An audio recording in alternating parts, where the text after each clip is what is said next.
day 7. Good morning, the doctor and nurse practitioner came in. She asked if I minded if they did a drug panel. At this point, the answer that we were getting was, we may never know what caused this. The younger patients my age that experience heart failure, a lot of times is tied back to drug abuse. I said, look, the place where I work doesn't allow that. I get random drug tested all the time. But you're more than welcome to take a sample. Obviously, it all came back negative.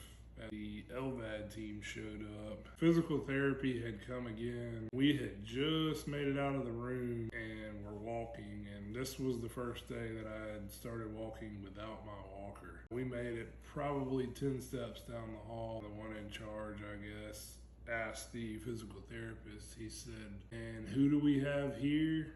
She said, "This is Mr. Rice." The doctor looked at her and said, "Well, he needs to go back in the room right now and sit down and wait on us."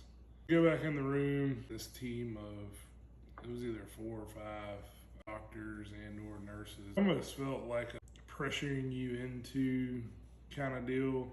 At the end of the day, it's my decision which route I want to go. I vividly remember him telling me, he said, "I heard you have a 1-year-old. If you want to see that baby grow up, you better get an LVAD sooner than later."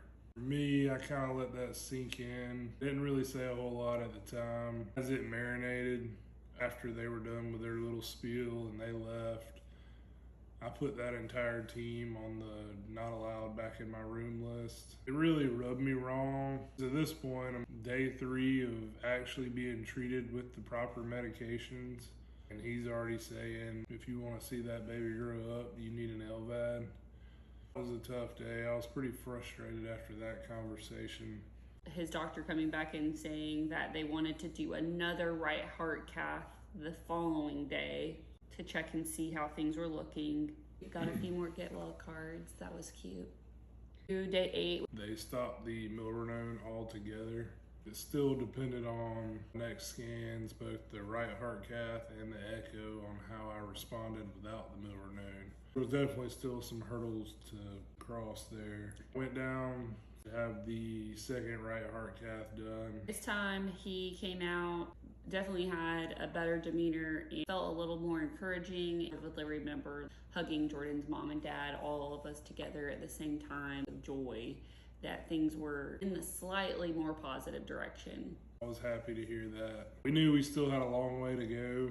Any progress in the right direction we were counting as a win at this point. Later that afternoon, the rep for the life vest came in. They had taken some measurements the previous day to kind of fit me and what size and all I needed.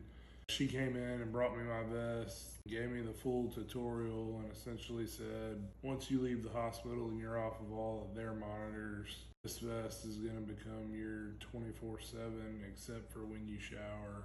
As bad as that might sound, that was the best thing I had heard in 7 days. I heard going home. Day 9 in the hospital. Evelyn's very first birthday. We were told you probably were going to get to come home on Wednesday. She came in first thing and told me that they had ordered a cardiac MRI. Typically, it takes 2 to 3 months to get scheduled. Later that morning, we got a call that they had a cancellation and they could do me that same afternoon. Nurses said that was a miracle. I get downstairs for my cardiac MRI and they gave me a little stress ball, which was like an emergency squeeze if you're freaking out kind of deal. I'd be lying if I'd told you I didn't squeeze it. But in total, the time I was actually in the machine was probably about an hour and a half. Definitely about twice to 3 times as long as any MRI I had previously had. Those results we wouldn't have for days, maybe even weeks. That was good to get that checked off the list. Infectious disease came in and said they had ran every single test under the sun that they could. Don't know what could have caused it, and it came back negative. I'm ready to go home. I've only seen my daughter once. We're all exhausted. I submitted the discharge paperwork, but the hospitalist had to sign off on it before I could actually discharge. Finally, about 6 p.m., nurse walks in with the signed discharge papers. Everything had already been packed up for 2 hours at this point. busted out of there at 6:30. His doctor actually was leaving around the same time and kind of walked him out, so that was cool. Made it home by 7 to sing our baby girl happy birthday. Happy birthday to you. Happy birthday, dear Evelyn. That to me was very special. The best first birthday present that she could ever have was Daddy coming home.